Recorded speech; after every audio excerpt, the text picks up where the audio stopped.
પાકિસ્તાનની બર્બરતાનો ભારતે લીધો બદલો, પાકિસ્તાની ચોકીઓ ધ્વસ્ત કરતો વિડીયો કર્યો જારી।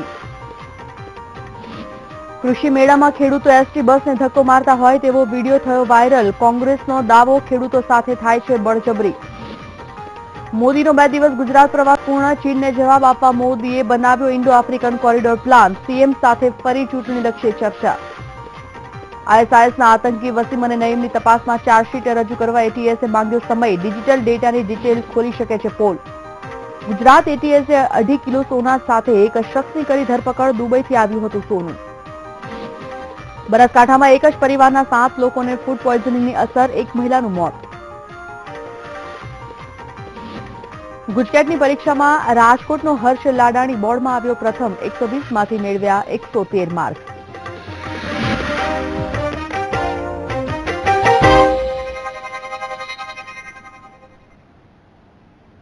નમસ્કાર, આપ જોઈ રહ્યા છો આજે ગુજરાત, હું છું સંજીવની। ગુજરાત એટીએસ દ્વારા 2.5 કિલો સોના સાથે એક શખ્સની ધરપકડ કરવામાં આવી છે। જે શખ્સની ધરપકડ થઈ છે તે મૂળ મુંબઈનો છે। જે સોનું ઝડપાયું છે તે દુબઈથી અમદાવાદ મોકલવાનું હતું અને હવે આ ઘટનાની વધુ તપાસ ક્રાઇમ બ્રાન્ચને સોંપવામાં આવી છે। ફોનલાઈન પર જોડાઈ ગયા છે મૌલિક ધામેચા। મૌલિક, દુબઈથી સોનું અમદાવાદ લવાયું હતું, જે સોનું પકડાઈ ગયું છે, સોના સાથે એક શખ્સની પણ ધરપકડ કરવામાં આવી છે, શું ખુલાસાઓ અન્ય થઈ રહ્યા છે? સંજીવની, ગુજરાત એટીએસે અમદાવાદમાંથી એક શખ્સની ધરપકડ કરી છે। તેની પાસેથી તપાસ કરતા 2.5 કિલો સોનાનો જથ્થો પણ મળી આવ્યો હતો। આ જથ્થો ક્યાંથી લાવ્યો છે તે બાબતે તપાસ કરવા માટે આ કેસની તપાસ છે તે હવે ક્રાઇમ બ્રાન્ચને સોંપવામાં આવી છે। એટીએસ દ્વારા આ જે શખ્સને ઝડપવામાં આવ્યો છે તે મૂળ મુંબઈનો હતો અને દુબઈથી આ જે સોનાનો જથ્થો હતો તે અમદાવાદ લાવ્યો હતો અને તેને અન્ય જગ્યાએ વેચવાનો હતો તેવું પ્રાથમિક તપાસ દરમિયાન ખુલવા પામી છે। હવે જોવાનું એ રહ્યું છે કે આ શખ્સ સાથે અન્ય કોણ કોણ સંડોવાયેલા છે અને ખરેખર આ સોનું સસ્તી કિંમતે આપવાનું હતું કે કેમ તે બાબતે તપાસ આગળની છે તે ક્રાઇમ બ્રાન્ચ ચલાવી રહી છે। મૌલિક, માહિતી માટે આપનો આભાર।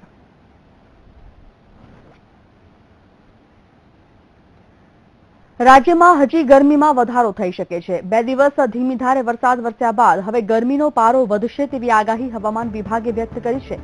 આગાહી મુજબ 25, 26, 27 મેના રોજ 43 ડિગ્રી તાપમાન રહેશે, જ્યારે 27 મે ઓરેન્જ એલર્ટ જાહેર કરાયું છે। 27 મે 44 ડિગ્રી તાપમાન રહેશે તેવી આગાહી હવામાન વિભાગે વ્યક્ત કરી છે।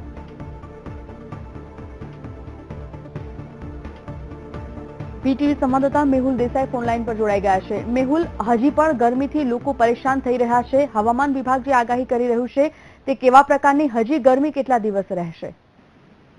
ચોક્કસથી ખાસ કરીને વાત કરીએ તો જે રીતે છેલ્લા 2 દિવસથી અમદાવાદનું વાતાવરણ રહ્યું છે, પરંતુ જે રીતે હવામાન વિભાગની આગાહી છે, આગામી દિવસોમાં 25, 26 અને 27 તારીખે યલો એલર્ટ જારી કરવામાં આવ્યું છે। આ દિવસો દરમિયાન જે તાપમાનનો જે પારો છે 43 ડિગ્રીએ રહે તેવી શક્યતા હાલ વ્યક્ત કરવામાં આવી રહી છે અને ખાસ કરીને 28 તારીખની જો વાત કરીએ તો 28 મેના રોજ તાપમાનનો પારો 44 ડિગ્રી પર રહે તેવી શક્યતા છે, જેને લઈને ઓરેન્જ એલર્ટ જાહેર કરવાનું છે। ઓરેન્જ એલર્ટ જાહેર કરવામાં આવ્યું છે અને સાથે જ તંત્રએ પણ આની જે કામગીરી છે કામગીરી હાથ ધરી છે। જી સંજય। મેહુલ, માહિતી માટે આભાર।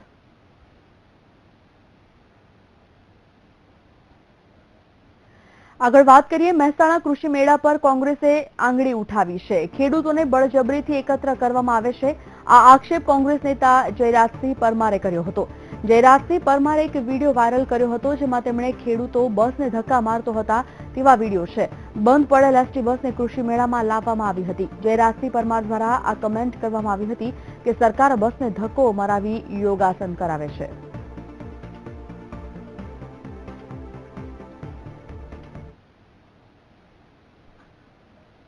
ફોનલાઈન પર જોડાઈ ગયા છે કમલેશ રાવલ। કમલેશ, એક એસટી બસ બંધ પડી જતા ખેડૂતો દ્વારા જે ધક્કો મારવામાં આવી રહ્યો છે તેવો વિડીયો કોંગ્રેસના નેતા દ્વારા વાયરલ કરી અને કમેન્ટ કરવામાં આવી છે, પડઘા કેવા પડી રહ્યા છે? ચોક્કસપણે આપને જણાવું કે જે રીતે ગુજરાત પ્રદેશ કોંગ્રેસના નેતા જયરાજસિંહ પરમાર દ્વારા પોતાના એફબી અને ટ્વિટર એકાઉન્ટ પર એક વિડીયો પોસ્ટ કરવામાં આવે છે। આ વિડીયોમાં કટાક્ષ કરવામાં આવે છે કે જગતના તાત પાસે યોગાસન કરાવાઈ રહ્યું છે અને કૃષિ મેળામાં આ રીતે ખેડૂતો પાસે ધક્કા મરાવાઈ રહ્યા છે બંધ પડેલી એસટી બસને।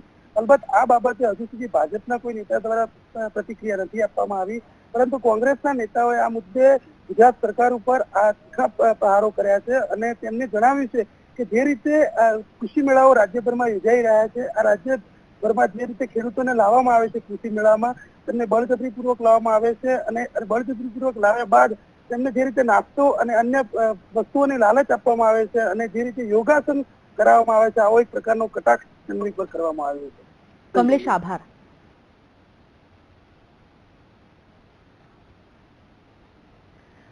વાત બનાસકાંઠાની કરીએ. બનાસકાંઠામાં ફૂડ પોઈઝનિંગનો મામલો સામે આવ્યો છે, જેમાં સારવાર દરમિયાન એક મહિલાનું મોત થયું છે.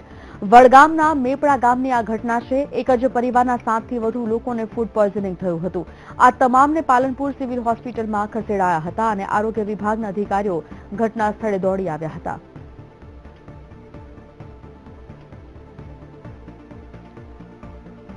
તો બનાસકાંઠામાં ફૂડ પોઈઝનિંગના મામલે સારવાર દરમિયાન એક મહિલાનું મોત થયું છે. અન્ય અસરગ્રસ્તોને સારવાર અપાઈ રહી છે. હોસ્પિટલ ખાતે તમામ લોકોને દાખલ કરવામાં આવ્યા છે. દાળ જમ્યા બાદ ફૂડ પોઈઝનિંગની અસર થઈ હતી. વડગામના મેપડા ગામની આ ઘટના, જ્યાં ગામવાસીઓને જમણ દરમિયાન ફૂડ પોઈઝનિંગની અસર થઈ હતી. ફોનલાઈન પર જોડાઈ ગયા છે અતુલ ત્રિવેદી, વીટીવી સંવાદદાતા. અતુલ, બનાસકાંઠાના વડગામના મેપડા ગામની જે ઘટના બની છે ફૂડ પોઈઝનિંગ મામલે, શું ત્યાં પરિસ્થિતિ છે? કેટલા લોકોને ફૂડ પોઈઝનિંગની અસર થવા પામી છે? ચોક્કસ સંજીવની, જે વડગામ તાલુકાનું મેપડા ગામ છે, ત્યાં એક દેવી પૂજક પરિવાર આજે સવારે જે જમવા બેઠો હતો અને જમવામાં જે દાળ ખાધા બાદ પરિવારના તમામ સભ્યોને ઝાડા અને ઉલટીની અસરો થઈ હતી અને તમામ સભ્યોને ફૂડ પોઈઝનિંગ થવા પામ્યું હતું, જેમને તાત્કાલિક જે છે 108 દ્વારા પાલનપુર રિફર કરાયા હતા. જ્યારે એક મહિલા છે એમને જે વડગામ સીએચ છે ત્યાં સારવાર માટે રખાયા હતા. જે અત્યારે સમાચાર એવા મળી રહ્યા છે કે જે વડગામ મહિલા દાખલ હતી એનું સારવાર દરમિયાન મોત થયું છે. તો આજ અને જે બીજા 7 ઘરના 7થી વધુ સભ્યો છે એ પાલનપુર સિવિલ હોસ્પિટલમાં દાખલ છે. અત્યારે તો જે દાખલ થયેલા સારવાર લઈ રહ્યા છે અને અત્યારે જે વડગામ જે મહિલા જ્યાં મૃત્યુ પામી છે તેમાં વહીવટી તંત્ર જે આ પગલે દોડતું થઈ ગયું છે અને વહીવટી તંત્રે ઘટના સ્થળે જઈ અને હાલ પૂરતી તપાસ હાથ ધરી છે. સંજીવની, માહિતી માટે આપનો આભાર.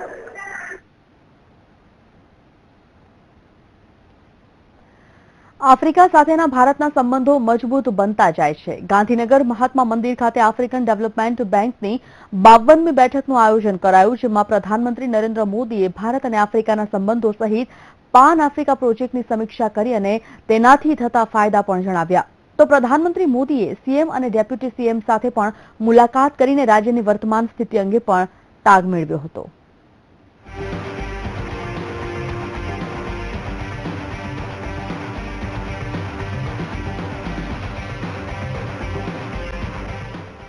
આફ્રિકન ડેવલપમેન્ટ બેંકની 52મી સામાન્ય સભાનું 22થી 26 મે સુધી આયોજન કરાયું છે, જેના ભાગરૂપે પ્રધાનમંત્રી નરેન્દ્ર મોદીએ મહાત્મા મંદિરમાં આફ્રિકન બેંકનું ઉદ્ઘાટન કર્યું હતું. મોદીએ સામાન્ય સભાને સંબોધતા જણાવ્યું હતું કે આફ્રિકા ભારતના સંબંધો મજબૂત બનાવવામાં ગુજરાતીઓનો વિશેષ ફાળો છે. મુંબાસા યુગાન્ડા રેલવે બાંધવામાં ગુજરાતીઓનો ફાળો રહ્યો છે. આફ્રિકા માટે દુનિયાના દરવાજા બંધ હતા ત્યારે ફક્ત ભારત આફ્રિકા સાથે હતું. આફ્રિકા ભારતની આર્થિક અને વિદેશ નીતિમાં મહત્વનું સ્થાન ધરાવે છે. 54 આફ્રિકી દેશો સાથે ભારતના મજબૂત સંબંધો રહ્યા છે. પીએમ બન્યા પછી મેં 6 આફ્રિકી દેશોની મુલાકાત લીધી છે.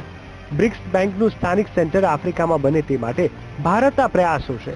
ભારત આફ્રિકા વચ્ચેનો વેપાર છેલ્લા 5 વર્ષમાં બમણો થયો છે. अब एक Gujarati seller from Malindi. The Daos of Gujarat took merchandise in both directions. Ancient links between societies have also enriched our culture. The rich Swahili language includes many Hindi words. During the colonial era, 32,000 Indians came to Kenya to build the iconic Mombasa-Uganda railway. એને ત્યાં દુકાળ કહે છે.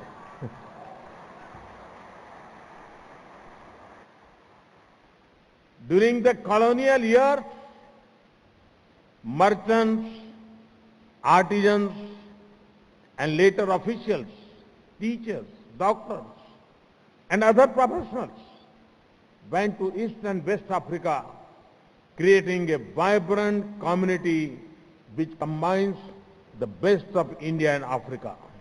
A top priority for India's foreign and economic policy. The year 2015 was a watershed.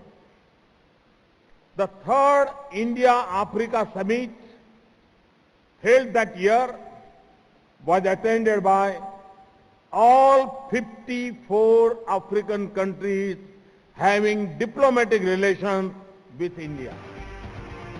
તો પ્રધાનમંત્રી નરેન્દ્ર મોદીએ મુખ્યમંત્રી વિજય રૂપાણી અને નાયબ મુખ્યમંત્રી નીતિન પટેલ વચ્ચે રાજ્યની વર્તમાન સ્થિતિ અંગે પણ ચર્ચા કરી, જેમાં કેન્દ્ર અને રાજ્યના પડતર પ્રશ્નોની પણ ચર્ચા કરાઈ. તો સૂત્રો પાસેથી એવી પણ માહિતી મળી કે શંકરસિંહ વાઘેલા અને કોંગ્રેસના નારાજ ધારાસભ્યોના વલણ અંગે પણ પ્રધાનમંત્રી વાકેફ થયા છે.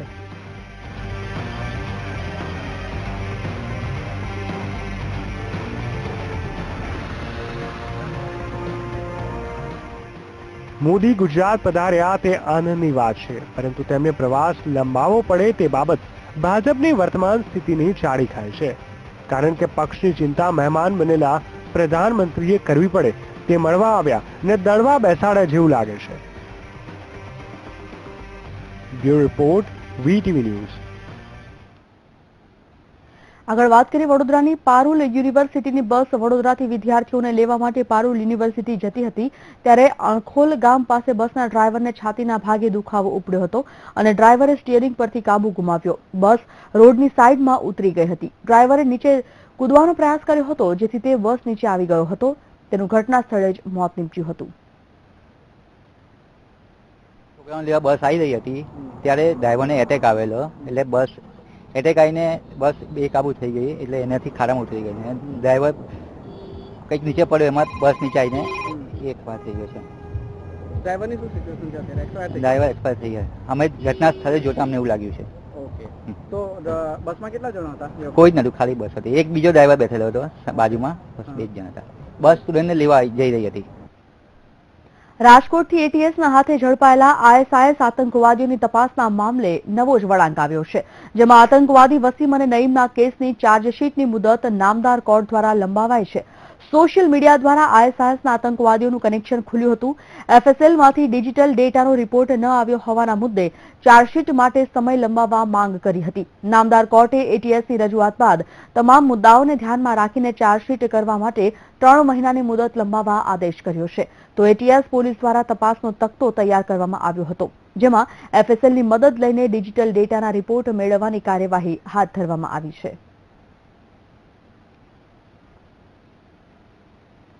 રાજકોટ ક્રાઇમ બ્રાન્ચને ચેઇન સ્નેચિંગના ગુના આચરતી ગેંગને ઝડપી પાડવામાં સફળતા મળી. ક્રાઇમ બ્રાન્ચે કુલ 6 શખ્સોની ધરપકડ કરી છે, જે ચેઇન સ્નેચ કરવા માટે વેચવા જતા શખ્સો સીસીટીવીમાં કેદ થઈ ગયા, જેઓ વેપારીની દુકાનમાં હોલમાર્ક વાળા ચેઇનના નામે છેતરપિંડી કરતા હતા. આ ટોળકી 22 કેરેટ ચેઇનના બદલે 9 કેરેટની ચેઇન બનાવી લોકોને છેતરતી હતી. આ ગેંગ ખાસ જૂનાગઢથી ચેઇન ખરીદી રાજકોટ વેચવા આવતી. છેતરપિંડી કરનાર ટોળકી હજી કેટલાક ગુનાઓમાં સંડોવાયેલી છે, તે અંગે પોલીસે તપાસ આરંભી છે.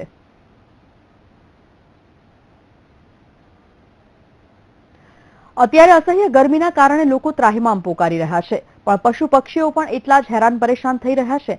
ગરમીથી બચવા માટે મનુષ્યની સાથે પશુ પક્ષીઓ પણ કંઈક ને કંઈક રસ્તો શોધી લેતા હોય છે.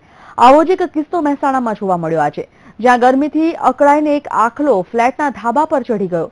મળતી માહિતી પ્રમાણે મહેસાણાના વિસનગર રોડ પર આવેલા યુજીવીસીએલની ઓફિસની સામે આવેલા શુભમ ફ્લેટના ધાબા પર એક આખલો સોમવારના રોજ ગરમીથી અકળાઈને ચડી જતા ભારે થઈ ગઈ. પાલિકાની ટીમને જાણ થતા આખલાને જીવિત ધાબા પરથી ઉતારવા માટે ભારે મથામણ સર્જાઈ હતી. પાલિકાની ટીમ અને ફાયરની ટીમે સંયુક્ત રીતે આખલાને ધાબા પરથી જીવિત હેમખેમ ઉતારતા રહીશોના જીવમાં જીવ આવ્યો. ધાબા પર ચડી ગયેલો આખલો તસવીરોમાં દ્રશ્યમાન થયો હતો.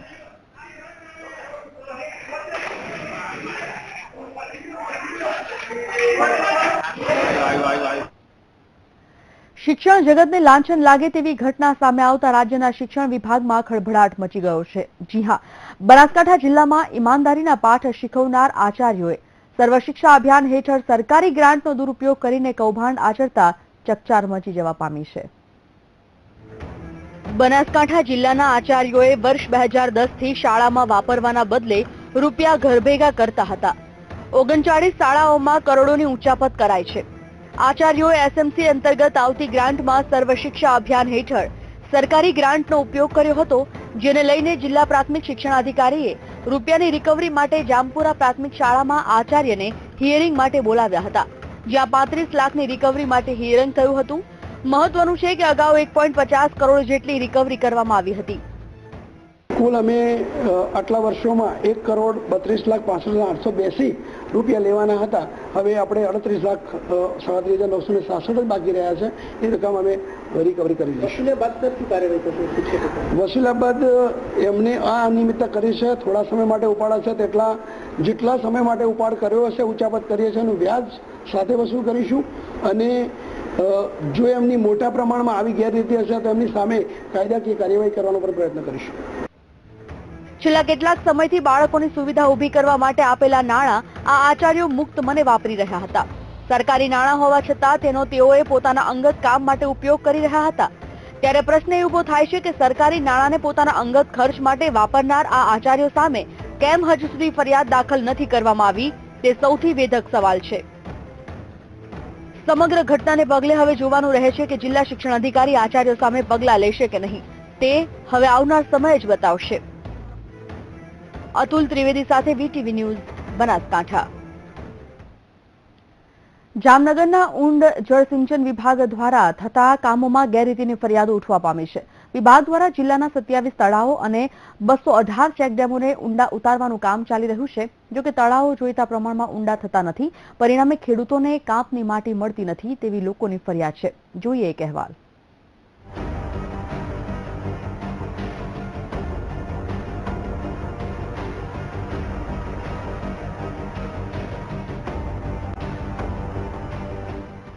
ઊંડ જળ સિંચન વિભાગ દ્વારા જામનગર જિલ્લાના 27 તળાવો અને 218 ચેકડેમો ઊંડા ઉતારવાની કામગીરી પૂરજોશમાં ચાલી રહી છે. જોકે તેટલી જ પૂરજોશમાં લોકોની ફરિયાદો પણ ઉઠી રહી છે. તળાવ ઊંડા ઉતારવાની કામગીરી નિયમ પ્રમાણે થતી નથી. લોકો કહે છે તંત્ર અને કોન્ટ્રાક્ટરોની મિલીભગતના કારણે કરોડો રૂપિયાનું ધુમાડું થાય છે. તળાવ પૂરતા પ્રમાણમાં ઊંડા ન થતા ખેડૂતોને માટીનો કાપ મળતો નથી અને જળ સંગ્રહ પણ થતો નથી. ગોરધન પર ગામમાં તો જળ સિંચાઈ વિભાગની એક પણ યોજનાનો લાભ આજ દિન સુધી મળ્યો નથી. સિંચાઈ વિભાગમાં ગયેલા બરોબર, અને જે ખોદેલું હતું ત્યાં ઉપર ખોદે અને અસંતોષકારક તેઓ કામ 10 દિવસમાં પૂર્ણ કરી દીધું છે. અને અમે તે પછી એ કામ બંધ કરી દીધા. પછી અમે રજૂઆતો કરેલી છે આપણે વસુબેન, પછી સીએમ પીએમ, પછી સિંચાઈ વિભાગમાં અમે પણ રૂબરૂ ગયેલા અને અરજી પણ આપેલી છે. ગોરધન પર ગામમાં માત્ર 10 દિવસમાં જ તળાવ ઊંડું કરવાનું કામ આટોપી લેવામાં આવ્યું અને પૂરતા પ્રમાણમાં તળાવ ઊંડા કર્યા વગર કામ બંધ કરી દેવામાં આવ્યું. લાખો રૂપિયા તંત્રની મિલીભગતથી ઉપાડી લેવામાં આવ્યા હોવાની ફરિયાદ ઉઠી છે.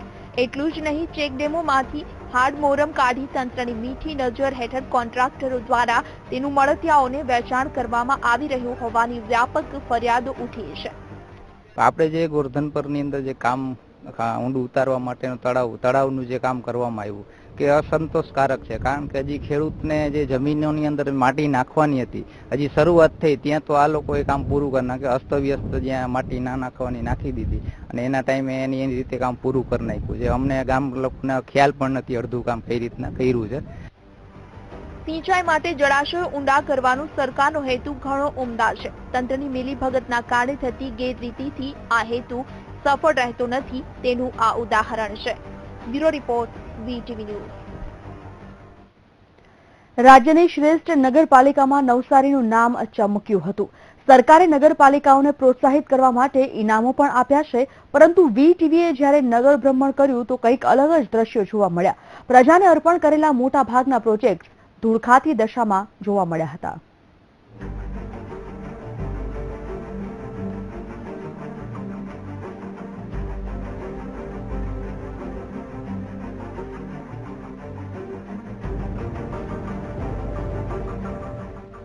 કેન્દ્ર અને રાજ્ય સરકાર શહેરોના વિકાસ માટે મોટી રકમ ફાળવે છે. આ ભંડોળમાંથી નગરજનો માટે સુવિધાઓ વિકસાવવાની હોય છે. પણ નવસારી નગરપાલિકામાં તો ઉલટી ગંગા વહી રહી છે. પાલિકાના પ્રોજેક્ટ ધૂળ ખાઈ રહ્યા છે. 68 લાખના ખર્ચે બનેલો ડાન્સિંગ ફુવારો બંધ હાલતમાં છે. 32 લાખના ખર્ચે બનેલો ગોબર ગેસ પ્લાન્ટ કચરાનું ધામ બન્યો છે. એમ્યુઝમેન્ટ પાર્ક પાલિકાનો ભંગાર રાખવાનું ગોડાઉન બન્યો છે, તો પે એન્ડ યુઝમાં સ્વચ્છતાનો અભાવ છે. નવસારી નગરપાલિકા દ્વારા ગત વર્ષોમાં ઘણા બધા પ્રોજેક્ટો સુપર રીતે બનાવવામાં આવ્યા હતા, જેમાં એમ્યુઝમેન્ટ પાર્ક છે, ગોબર ગેસ પ્લાન્ટ છે કે ડાન્સિંગ ફુવારો કે ઘન કચરા નિકાલ બાબતોમાં નવસારી નગરપાલિકાએ લગભગ કરોડો રૂપિયાનું આંદોલન કરી નાખ્યું છે. નવસારી નગરપાલિકામાં ભાજપ સરકારનું છેલ્લા 25 વર્ષથી શાસન છે. મોટા ઉપાડે સરકારમાંથી ગ્રાન્ટ મંજૂર કરાવે છે, બાંધકામો ઊભા કરાવી દે છે, પરંતુ તેનો લોકહિતમાં ઉપયોગ કરવાની જરાય કોઈ તસદી લેતું નથી. જાળવણીના અભાવે જનતાના કરોડો રૂપિયા ધૂળમાં મળી જાય છે. કામમાં જે વિલંબ થાય તે આ જે તે પાર્ટીને અમે કામ સોંપ્યું હોય એમની કઈ આંતરિક મુશ્કેલી હોય એને લીધે અમારે પણ વિલંબ થાય.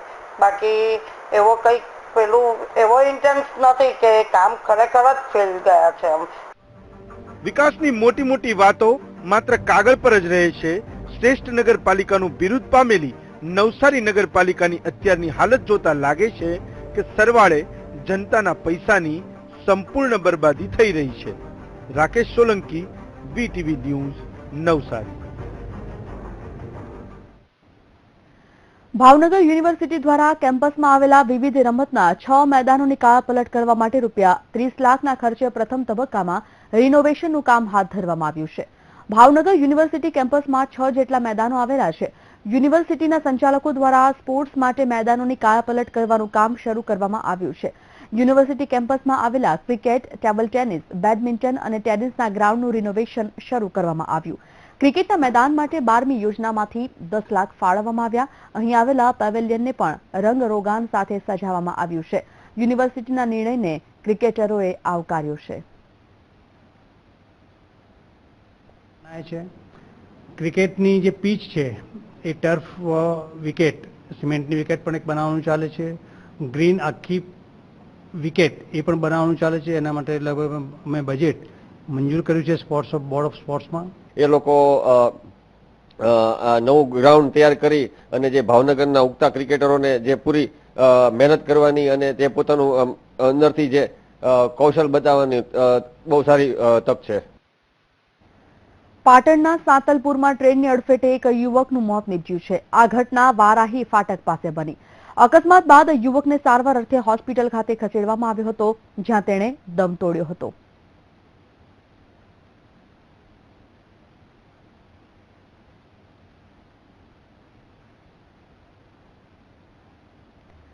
આગળ વાત કરીએ, વાપીમાં ચોરોને મોકળું મેદાન મળી ગયું હોય તેવો માહોલ સર્જાયો છે.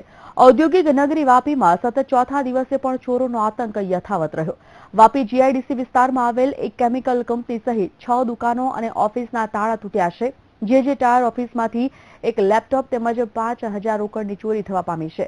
વધતી જતી ચોરીની ઘટનાઓને પોલીસની ઊંઘ હરામ કરી નાખી. જો કે એક શોરૂમમાં રાખવામાં આવેલ સીસીટીવી કેમેરામાં ચોરીની ઘટના કેદ થતા વાપી પોલીસે તપાસ શરૂ કરી છે.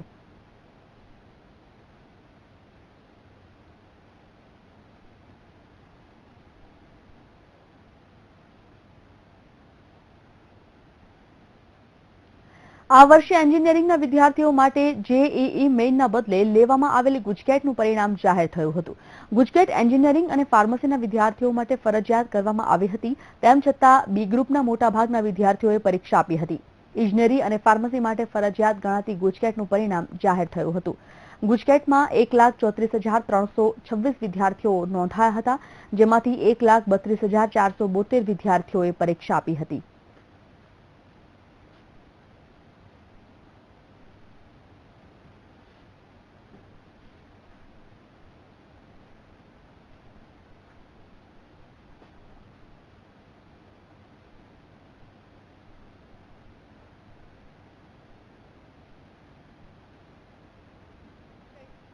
અમને ટાઈમ મળ્યો હતો પણ પછી તરત ગુજસેટનું હતી તો ગુજસેટમાં અમને એટલો ટાઈમ નહોતો મળ્યો એટલે એના પછી તરત જ હતી એટલે ગુજસેટમાં તો એટલી મહેનત નથી પણ આયોજનબદ્ધ પહેલેથી શાળાએ સારી એવી મહેનત કરાઈ હતી એટલે ગુજસેટમાં આટલો સ્કોર થઈ શક્યો છે. મારું રિઝલ્ટ ગુજકેટમાં 120 માંથી 104.75 માર્ક થાય છે અને મારા પર્સન્ટાઇલ રેન્ક 99.82 થાય છે ગુજકેટના અને 12 સાયન્સનું મારું રિઝલ્ટ 96% આવ્યું છે અને એમાં પર્સન્ટાઇલ રેન્ક 99.89 છે અને મારો આગામી ગોલ હવે ધીરુભાઈ અંબાણી કોલેજમાં એડમિશન લેવાનો છે અને ત્યાં હવે મને આશા છે કે હવે હું એમાં સફળ થઈ શકીશ એડમિશન લેવા માટે. આશા એવી છે કે MBBSમાં જાય આગળ, ગવર્મેન્ટ એના રૂલ્સ બદલે ગુજરાત સરકાર અને નીટ માટે ગુજરાત સરકાર આગળ આવી એમના ગુજરાતના બાળકોને આગળ લાવે અને નિયમ બદલી અને છોકરાઓને આગળ લાવે, ગુજરાતના છોકરાઓને ગુજરાતમાં સીટ મળે એવો કંઈક નિયમ લાવે. ગુજકેટ છે એ જે માનો કે એના આધારે તમે પરીક્ષા લો છો તો વધારાની એક પરીક્ષા બાળકોને સ્ટ્રેસ આપે છે, આર્થિક ખર્ચ થાય છે શાળામાં. તો એની સાપેક્ષમાં વિભાગે હું એવું માનું છું, મારી સવિનય રજૂઆત છે કે જી અને નીટના આધારે જે તે ગ્રુપના વિદ્યાર્થીઓનું રાષ્ટ્ર કક્ષાએ એક જુદું મેરિટ બને અને રાજ્ય કક્ષાએ જે કોઈ શૈક્ષણિક સંસ્થાઓ છે ઉચ્ચ અભ્યાસ આપતી એનું મેરિટ જુદું બનાવવામાં આવે તો બાળકોને ડબલ મહેનત નહીં કરવી પડે. તો આજે ગુજકેટનું પરિણામ જાહેર થઈ ચૂક્યું, માર્કશીટનું વિતરણ કરવામાં આવ્યું. ગુજકેટનું ઓલ ઓવર સારું પરિણામ રહ્યું હોવાની અપેક્ષા લોકો જે સેવી રહ્યા હતા તે મુજબનું જ પરિણામ રહ્યું છે. ગુજકેટ એન્જિનિયરિંગ અને ફાર્મસી માટે ફરજિયાત કરી દેવામાં આવી હતી. આજે ગુજરાતમાં અત્યારે બસ આટલું જ. હું રજા લઈશ. નમસ્કાર.